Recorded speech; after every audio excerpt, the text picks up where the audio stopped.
Dear students, आज की class में हम पढ़ने वाले हैं एडिटिंग। और एडिटिंग से रिलेटेड मैं आपको कुछ सेंटेंस पढ़ाऊंगा। यहाँ पर मैंने ऑलरेडी 10 सेंटेंस एडिटिंग के लिख दिया है, ठीक है। अब इनमें मैं इनसे रिलेटेड आपको कुछ रूल्स बताऊंगा, रेगुलेशन बताऊंगा, जिससे कि आपको 10 सेंटेंस है और 10 रूल्स आपको मैं एक्सप्लेन करके बताऊंगा।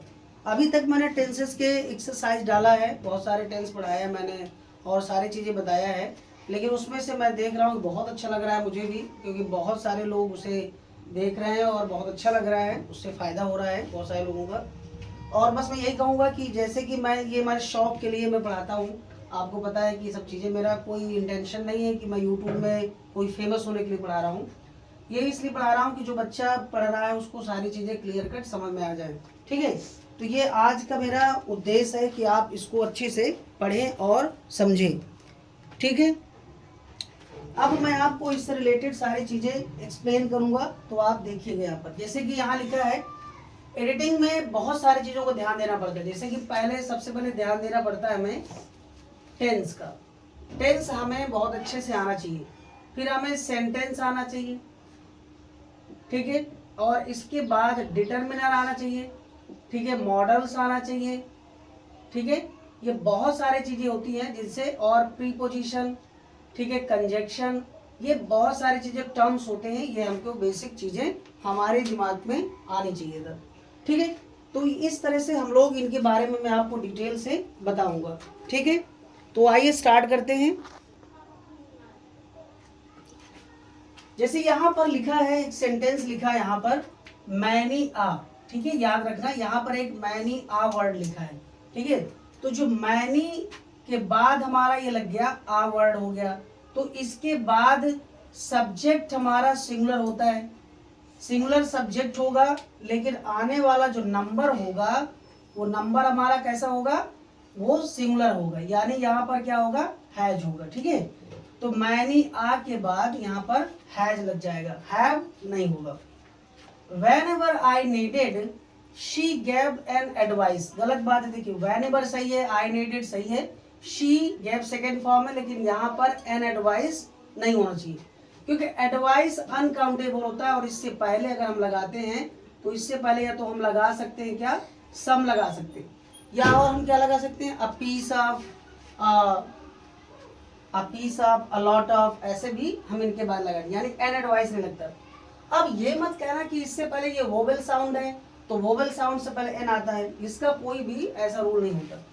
यहाँ देखिए वन सब्जेक्ट है, one must not boast of his, तो आपको पता है ये प्रोनाउन है। जैसे कि आई के साथ क्या लगता है, माई, है ना, ही के साथ हिज या हिम, शी के साथ हर, तो वन के साथ क्या लगेगा, वंस, ठीक है। तो यहाँ पर क्या आ जाएगा, वन के साथ वंस आ जाएगा, क्या आ जाएगा, वंस। इस तरह से हमारी एडिटिंग में फाइंड करना होता है और एक नंबर हमको मिलता है।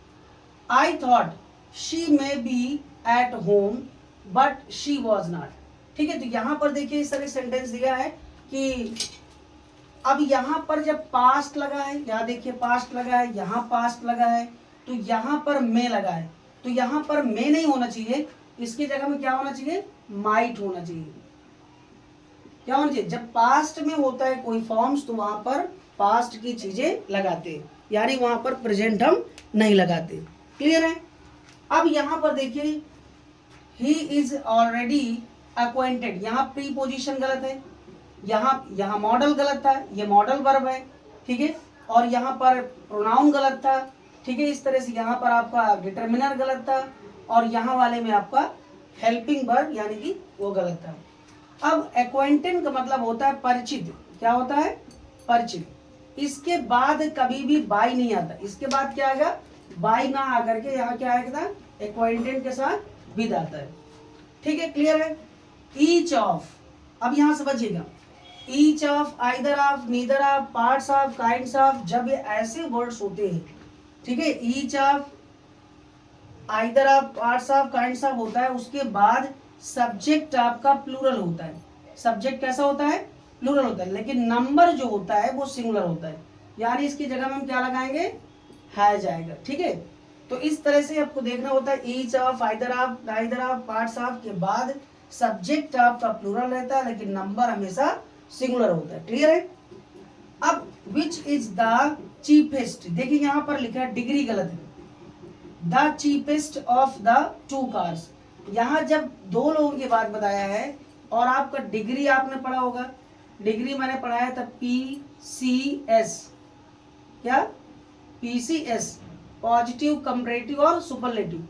तो कंपेयर हम दो चीज में करते हैं, तो जब कंपैरेटिव है और ये चीपेस्ट आपका सुपरलेटिव लगा है तो इसकी जगह हम क्या कर देंगे, हम चीपर, क्या कर देंगे, चीपर, ठीक है, ER लगेगी यानी कंपेयर हो जाएगा। इस तरह से आप समझाना है। इफ शी वर, ये बिल्कुल सही लगा, कंडीशनल सेंटेंस है, ये जो सेंटेंस है वो कंडीशनल है।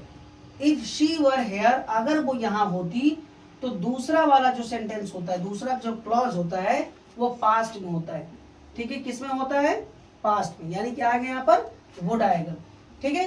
तो एडिटिंग में ऐसा नहीं कि बहुत ज्यादा डिफिकल्ट नहीं होता, जब हमें ग्रामर का बेसिक नॉलेज हो जाता है तो बहुत आसानी से वो चीजें आ जाती है। क्लियर है, बहुत आसान। अभी मैं और हर सेंटेंस से रूल बताऊंगा। Do you know that slouching should cause many problem, ठीक है, देखिए यहाँ पर लिखा है कि क्या आपको पता है कि स्लाउचिंग जो होती है वो बहुत सारे कॉज मैनी प्रॉब्लम, बहुत सारे प्रॉब्लम खड़े कर सकते हैं या रीजन हो सकता है। तो यहाँ पर जो गलत है, मॉडल वर्ब गलत है। यहाँ पर क्या होना चाहिए, या तो यहाँ पर आप मे लगा सकते हैं या आप यहाँ पर कैन लगा सकते हैं, ठीक है, शुड नहीं लगा, शुड एक एडवाइस होती है। The orchestra performed on the central theatre in front of a huge audience, तो यहाँ पर क्या होना चाहिए, अब देखिए यहाँ पर ऑर्केस्ट्रा परफॉर्म्ड ऑन द, देखिए यहाँ पर ऑन द सेंट्रल नहीं होता, कभी भी जब किसी प्लेस के बारे में बताता है तो जो प्लेस होता है, यहाँ देख लीजिए, जो ऑन होता है वो किसके लिए होता है, डे और डेट के लिए होता है। एट आपका किसके लिए होता है, वॉच, घड़ी के लिए होता है, और एक प्रॉपर प्लेस के लिए होता है। और जो इन होता है वो बड़े बड़े शहर के लिए होता है, सिटी के लिए होता है, और जनरल में आपको लगाते हैं। इस तरह से कुछ सेंटेंस ये प्रीपोजिशन फिक्स होती है।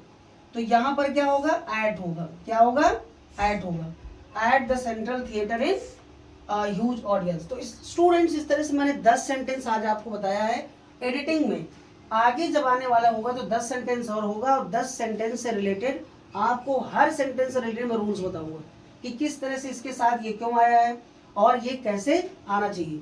तो इस तरह से बहुत सारी चीजें होती है एडिटिंग में, और ये क्लास 10th में हो या किसी एग्जाम में हो, सब में आता है, ठीक है।